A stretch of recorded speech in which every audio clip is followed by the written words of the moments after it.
allocating expenses, whether they are regularly occurring or unexpected, and finding the right balance between things you want to buy and things you need to buy. When you get your first paycheck, it can be tempting to spend it all on things that you've been wanting.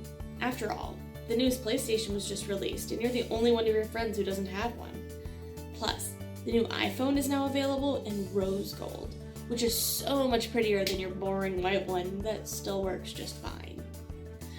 One of the most important habits you should establish when you start working and earning your own money is to set financial priorities.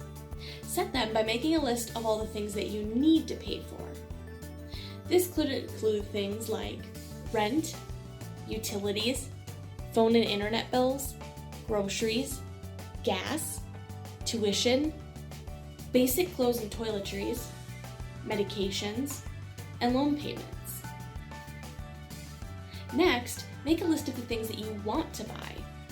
This could include things such as new electronics, makeup, extra or name brand clothing, sporting equipment, snacks, movie, concert tickets, or concessions.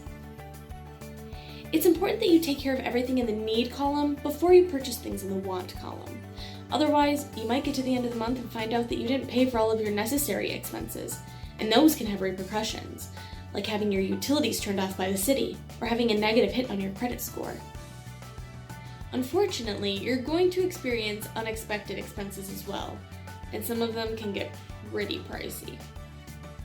Here are a few examples of positive unexpected expenses. Weddings are an exciting milestone, but even if you think you have everything covered, there's always surprise additional expenses that you don't really think about until it's too late.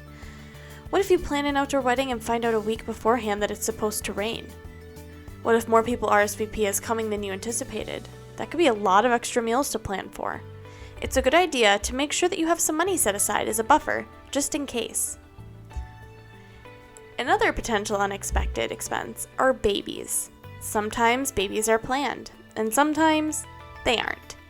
You might have heard that babies are expensive, but it isn't just the diapers, formula, clothes, and toys. The hospital bill from giving birth and the doctor's appointments can add up quickly. The average cost of a birth can be anywhere from $5,000 to $15,000, depending on where you live. While most hospitals have payment plans and insurance does cover part of it, it can still be very expensive. So if you have some money set aside you can use to offset the cost, it'll be a lot less stressful for you. Although there are positive surprise expenses, many unexpected expenses can be negative, or at the very least, inconvenient. One example of a negative and super inconvenient expense is vehicle damage. If your vehicle breaks down, it can cost anywhere from $50,000 to $5,000 to repair. Or if you only have liability insurance and are in an accident, you might not receive any kind of compensation for your now totaled vehicle. Another negative, unexpected expense that can have a serious effect on your bank account is flood damage.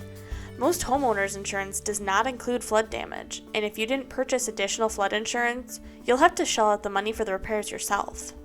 That is why it's so important to expect that things like this will happen at some point.